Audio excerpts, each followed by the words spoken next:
continue to fight.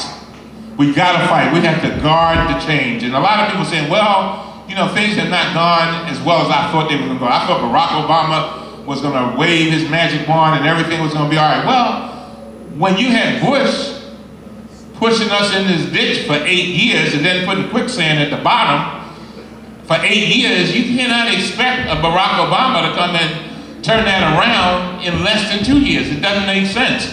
But he's been trying and we've been trying. And so we are in a storm right now. And the question is not whether we will get through the storm. We will get through the storm.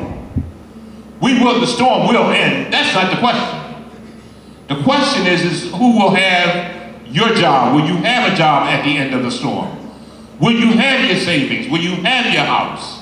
And by the way, let me just say this. Anybody here who knows of anybody who's facing foreclosure, please have them call my office. We can save them. We can help them.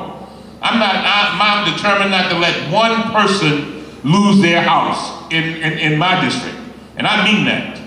And so if you got a mother or an aunt or you or somebody you know, we have got to do what the Under Armour commercial says. You know, when you go to the Ravens game, if you can afford it, go to the Ravens game, you know what they say? Protect this house. We must protect our houses. I'm telling you, that is so very, very important because a house is so important. Don't let nobody take your house. And we will work with you and do everything that we can to be supportive of you. And once again, I want to thank you all for being here. And I just cannot say enough for Larry Young. And I mean it. Sometimes we have heroes in our midst, Sybil and Premise, but you know, we take them for granted so often. And even, back 30 years ago, Larry Young was a person, Sybil, who was, one of his major concerns was always healthcare, always.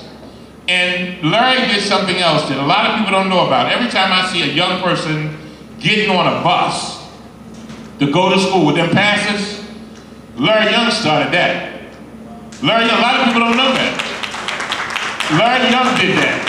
He won't tell you, but I'm gonna tell you, he did that. And now jurisdictions all over the country have begun to copy that, but some of them are just getting around to it. That's why our children can go to school now, have that little pass around their neck, and can get on the bus and travel back and forth to school.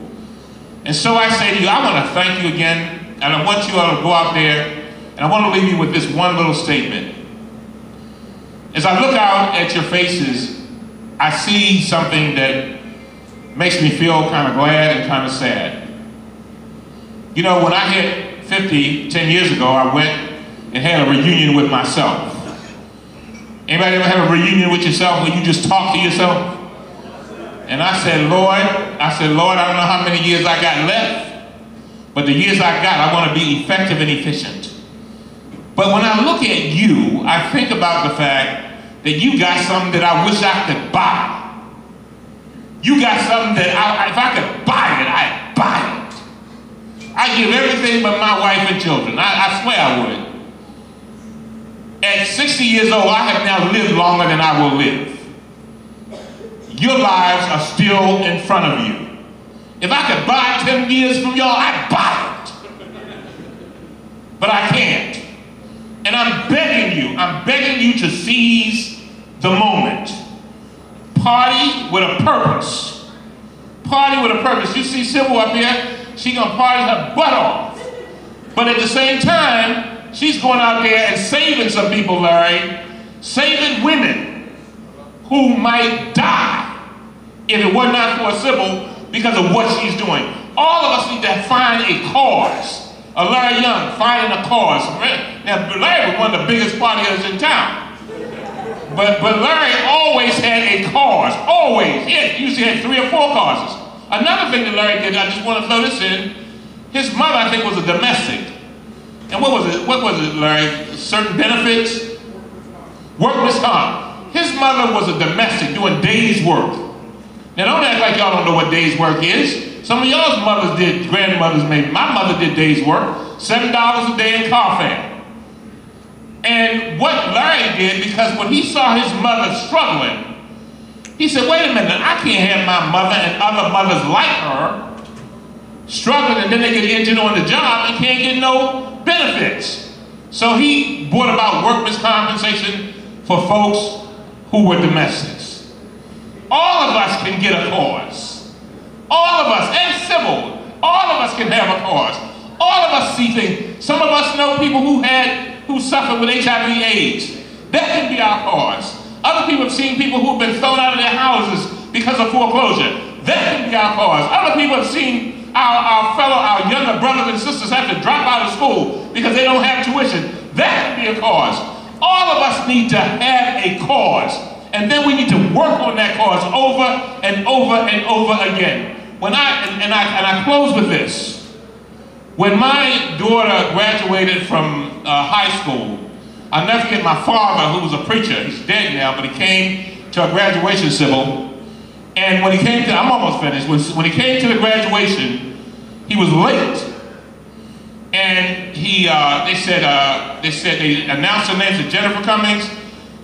You get the humanitarian award. And my father jumped up, he was sweating. He jumped and said, yeah, you go, girl, that's my girl.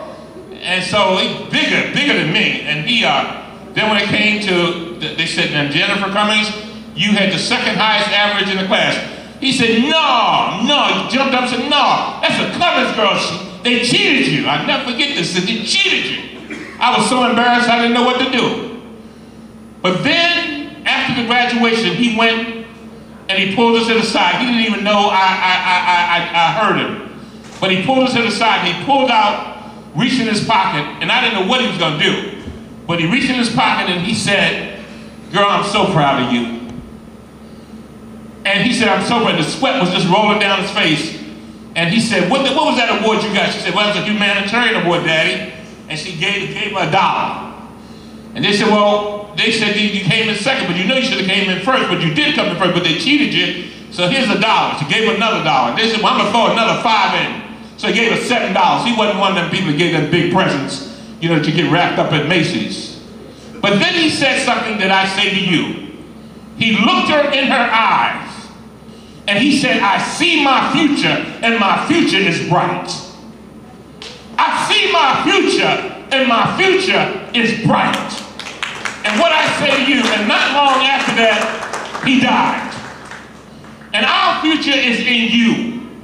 When Larry and I are dancing with the angels, you are the ones who will be carrying on this work. You are the ones who will be making the difference. We only have one life to live. This is no dress rehearsal, and this is that life. This is it, right here. Ain't no other life over there. This is it, right here. Go out and make a difference. May God bless you, and I'm just so glad that I'm a part of all of what you are doing. May God bless you.